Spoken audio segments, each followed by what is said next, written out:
Goeiedag, good day, fellow South Africans and citizens of the world. And in an example of how communities can protect themselves if looting and rioting breaks out in the future, take the example of Ballito Bay, which was, post the initial rioting, threatened as going to be a target site by looters. And during the main looting, the people and the community in Ballito Bay manned the fortress and made sure that nothing could impact their homes. Let me tell you the story.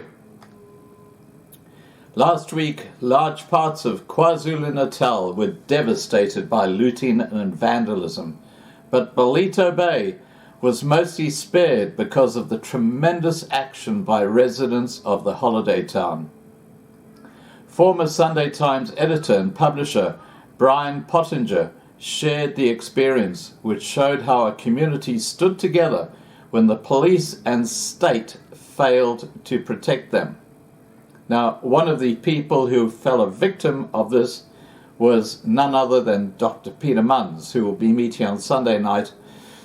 He had a huge storage of glass beads, which were going to be used for a religious purpose, and they were destroyed in that looting of the storage containers at Amanzimtoti. But that just shows the reality of the situation. Pottinger was doing night shifts for a week at Ballito's control points, which he said gave him a lot of time for reflection. He said the biggest divide during the violent protests was between those communities that took responsibility for protecting their infrastructure and those who did not. Here is his story. On Tuesday morning, our hastily appointed security coordinator told us that all attempts to raise support from the police, army and ANC local structures had failed. We were on our own. Get that? The South African Police Service, the army, out of action. Let's remember that the two ANC ministers heading up the police and the army only have a qualification of a teacher's diploma. Are we really surprised? Let's continue. Within 24 hours, we had a functioning Greater Ballito Operational Command. All the control points were manned.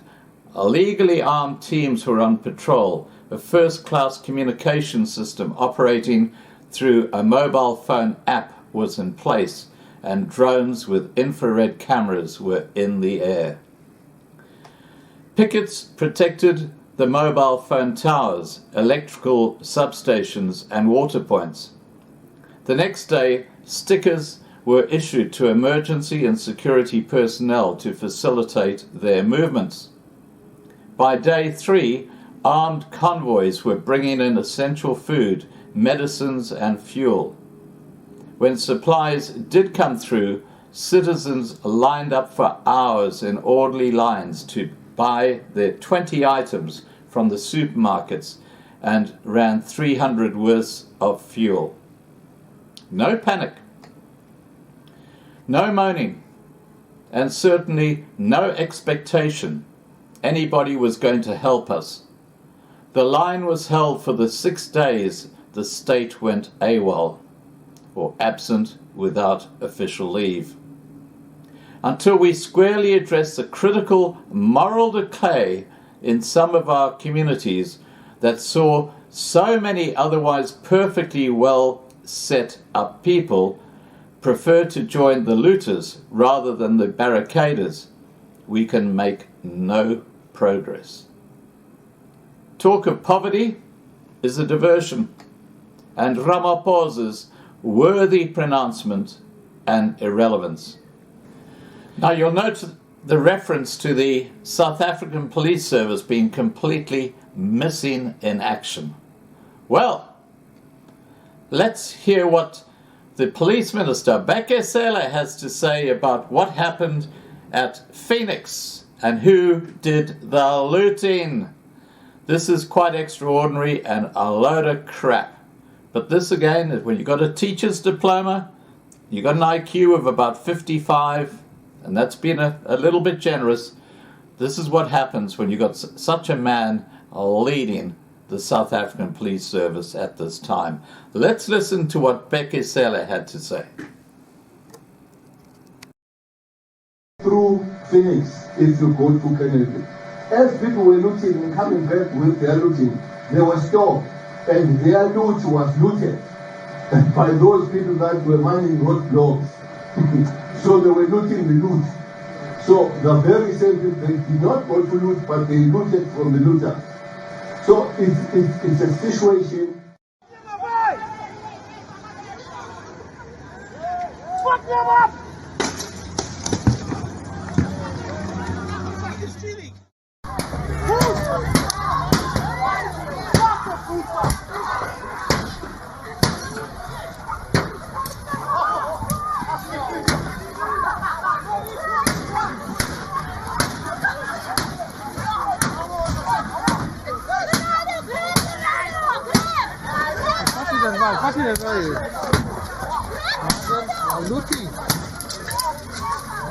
No, now we must loot them now. Watch out, man! They need to run and run, man. They can't jump off and fucking run.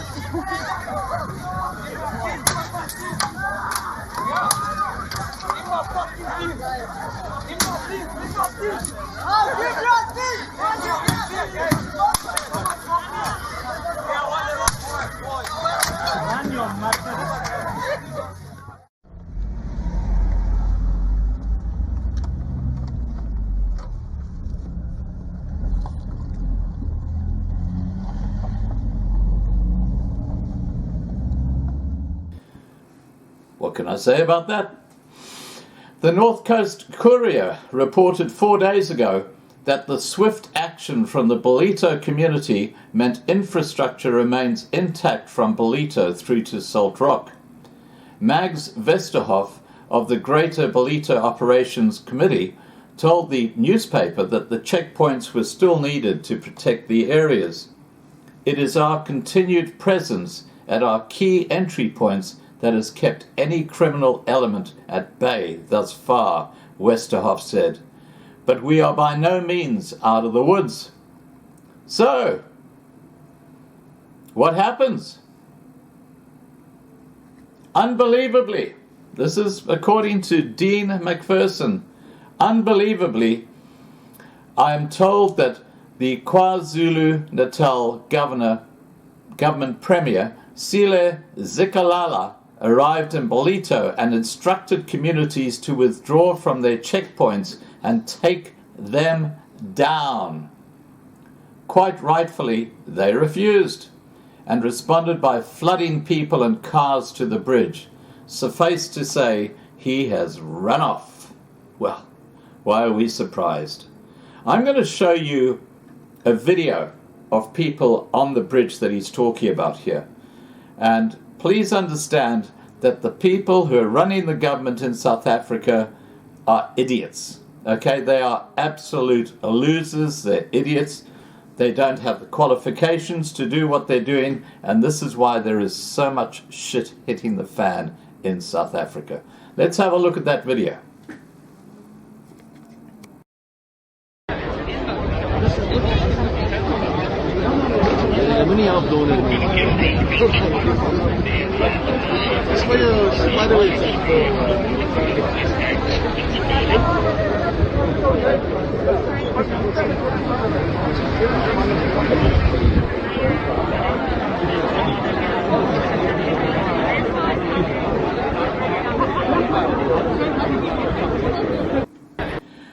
Alrighty, I'm going to wrap up this video by just saying, guys, if you're in a community, please, and I've been saying this for weeks now, you've got to get involved with a community organization to protect your suburb and community. And I know a lot of people listened to what I had to say. I know a lot of people said, I'll go and watch the rugby. I know which group of people are feeling a lot more comfortable about going to bed at night, because I wouldn't want to be going to bed unless I was involved in a community group who were going to look after my family and friends and neighborhood. Anyway, just saying. Please remember to register on lovinglifetv.com to be kept informed. Please remember to subscribe on Loving Life on YouTube. We will be transitioning away from YouTube in the future, but that's happening either when YouTube take us down, which could happen any time, or when we're ready to take down our own channel. But we are not going to be staying on YouTube forever. We will be transitioning to lovinglifetv.com. Please remember to like this video. Please remember to share this video.